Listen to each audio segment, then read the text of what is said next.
ফরিদপুরে জাতীয়তাবাদী মহিলা দলের আয়োজনে কর্মী সভা অনুষ্ঠিত হয়েছে।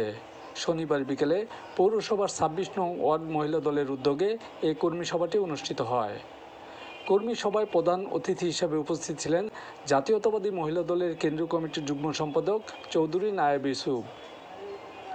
স্থানীয় বিএনপি নেতা সামাদ পাট্টাদারের সভাপতিত্বে কর্মী সভায় বক্তব্য রাখেন মহানগর বিএনপির আহ্বায়ক এএফএম কাইম জঙ্গি, যুগ্ম আহ্বায়ক ইমদাদুল হক ইমদাদ, জেলা কৃষক দলের আহ্বায়ক রেজাউল ইসলাম, সাবেক ছাত্রনেতা সৈয়দ আব্দুল আওয়াল নান্না, মহানগর যুব দলের সদস্য সচিব আলী রেজওয়ান বিশ্বাস তরুণ, জেলা ছাত্র দলের সভাপতি সৈয়দ আদনান হোসেন অনু সহ স্থানীয় নেতৃবৃন্দ।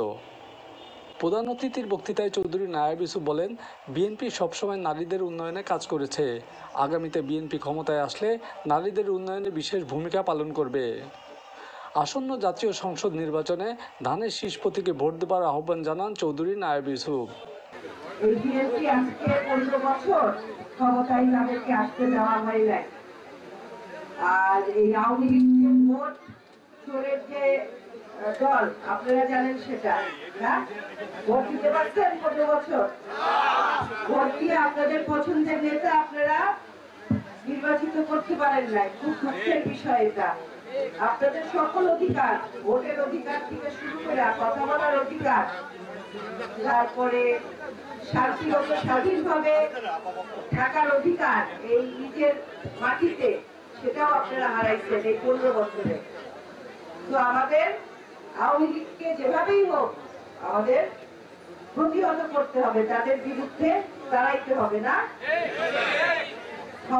তারা এত চুরি চামারি করছে, মানুষের উপর এত জুলুম অত্যাচার করছে যে দেশের মানুষ তাদেরকে একেবারে খেদাইছে দেশের থেকে, না? তারা পালাইছে দেশের থেকে। মানুষ যখন এত চরম পর্যায়ে চলে যায়, সীমা লঙ্ঘন করে ফেলে, তখন আল্লাহ এটা শাস্তি নির্ধারণ করে রাখে। তাদের কোনো অধিকার নাই মানুষের উপরে এই নেতৃত্ব দেওয়ার অধিকার তাদের নাই।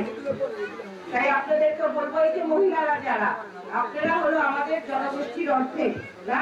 জানেন সেটা? আপনারা 100 জন পুরুষ থাকলে 50 জনের বেশি হলো মহিলা, কিন্তু নারী। হ্যাঁ, এটা কিন্তু একটা শক্তি। আপনি কিন্তু আমাদের দেশের একটা শক্তি, আপনারা নারী শক্তি। আপনাদেরকে নিয়ে আমাদের দল, জাতীয়তাবাদী দল, অনেক পরিকল্পনা করতেছে আপনারা যাতে নিরাপদে থাকতে পারেন, সন্তান সন্ততি নিয়ে ভালো থাকতে পারেন, হ্যাঁ, সুখে শান্তিতে থাকতে পারেন। আমাদের দল, আমাদের চেয়ারম্যান তারেক রহমান আপনাদেরকে নিয়ে অনেক পরিকল্পনা করতেছে। এবং আমি একজন মহিলা মানুষ, আমি এমপি ইলেকশন করবো সামনে, এবং আপনাদেরকে নিয়ে আমার অনেক পরিকল্পনা। আপনারা যেন ভালো থাকে, আপনারা ভালো থাকলেই আমি ভালো থাকবো। কিন্তু আমারই যদি আপনারা এমপি বানান, আমি একজন মহিলা, আমার কাছে আপনারা যায় আপনাদের দুঃখ কষ্টের কথা বলতে পারবেন। এবং আপনারা যদি ভোট দেন তাহলে কিন্তু আপনারা অর্ধেক নারী, অর্ধেক জনসংখ্যা যদি আমার ভোট দেন, তাহলে কিন্তু আমি এমপি হয়ে যাব। তাই আমার আব্বা যেমন আপনাদের সত্যি কামালিক নেই ইউসুফ ফরিদপুরবাসীর দিকে খেয়াল করছে, দায়িত্ব পালন করছে, আজকে সে নাই, আজকে সেই দায়িত্ব আমার উপরে পড়ছে। আপনারা যদি আমার পাশে থাকেন, আমার হাতকে শক্তিশালী করেন, তাহলে আমিও আপনাদের সাহায্যে এগিয়ে আসতে পারবো। আপনাদের যে কোনো প্রয়োজনে আমি থাকতে পারবো। তাই এই আশা করি যে আপনারা এই যে এত কষ্ট করে আসছেন এই মিটিংটাতে, হ্যাঁ, কষ্ট হয়েছে না? এটা বসে দিচ্ছেন অনেকক্ষণ ধরে। এই কষ্টের যেন একটা আমরা ভালো ফল পাই। হ্যাঁ, আপনাদের পছন্দের একজন নারীকে যদি আপনারা নির্বাচিত করেন, আপনার সকল কষ্ট দূর হয়ে যাবে ইনশাআল্লাহ।